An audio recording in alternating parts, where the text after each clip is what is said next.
Fox News contributor Andy McCarthy has a theory about now why Democrats may be pushing forward with an impeachment trial, likely without much chance of conviction. McCarthy writing today, impeachment will distract attention from the new administration's unimpressive start on the vaccine rollout.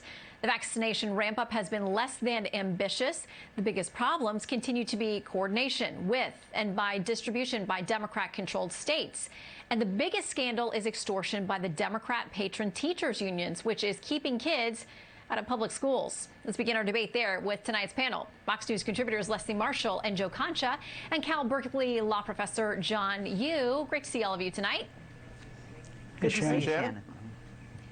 Okay, so we're told today that the studies say, and the CDC says, it is safe for kids to go back to school. There's no science against it. Britt Hume tweeting this. He says, faced with a choice between the science and the teachers' unions, the Biden administration chose the unions. There are a lot of these flare-ups going. Senator Marco Rubio says National Teachers Union, not teachers, are saying they won't go back to work until 2020. We should not send a single taxpayer dollar in COVID funds to schools that aren't going to reopen. John, we'll start with you. Well, I think that Andy made a good point when he said that this impeachment trial, which may very well be unconstitutional in my view, is trying to distract from a lot of the problems that Democrats otherwise have. I mean, President Biden was elected on the platform that he was going to defeat the virus. One of the major problems, I think, in the lockdowns that are going on is that they seem unreasonable to people. They're encouraging people to violate the rules, to decide to gather on their own because they see things like schools being shut down, even though the transmission of the virus and mortality rates amongst children are extremely, extremely low. And the harms that are being done to children by not being able to learn for a year effectively are very, very high. And I think this is the main problem, is that it's not just about wearing masks. It's not just about social distancing. It's got to be about the government imposing reasonable regulations that are well explained so that people will voluntarily comply with them. And I think states like California and New York are falling down on the job. Especially if people see that their elected leaders are not following the rules that they're setting for them. Now, John, you and Leslie are out there on the West Coast, and there's been a lot of frustration with teachers in San Francisco, but we hear this across the country, Chicago and other places. And Leslie, today it sounded like frustration from the mayor in Chicago saying almost an appeal to the teachers, not to the unions necessarily, but to say, hey, listen, can you get to your leadership? Because we at least have to have a conversation about getting these kids back to school. They're supposed to start back up in Chicago, and we're being told by the union officials that they're probably not going to show up.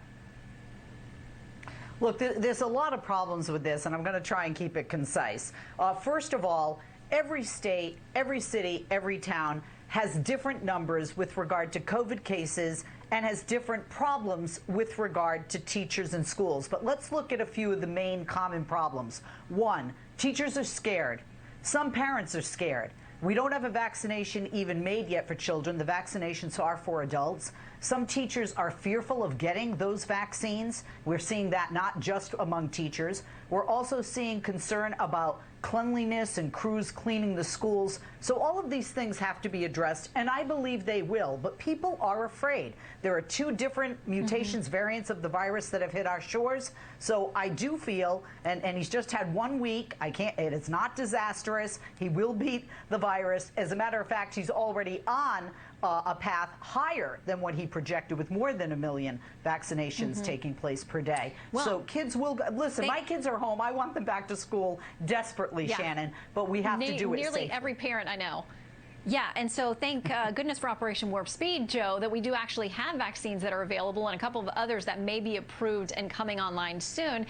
But we hear this, that, first of all, they want to push teachers as essential workers to the front of the line for vaccines. Then a lot of them say that they're fearful, they don't want to get the vaccine. So what is the plan for getting them back to school, or kids in America just not ever going to be in a classroom again?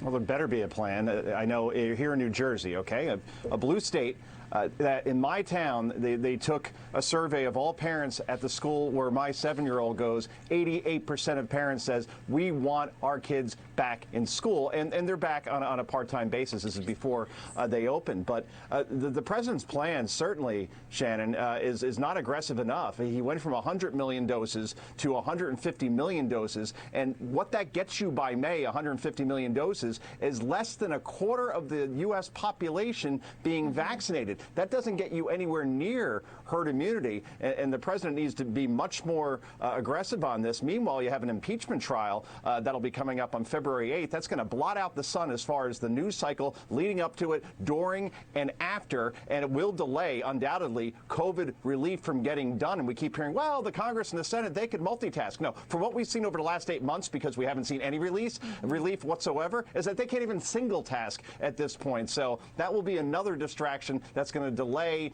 helping people the most in need and getting our schools back open, Shannon. Yeah, and people are hanging on by a thread. We're going to talk to one of those business owners coming up. Leslie, Joe, and John, thank you all very much. Stay safe. Thank you. Thanks, Shannon. Thanks, Shannon.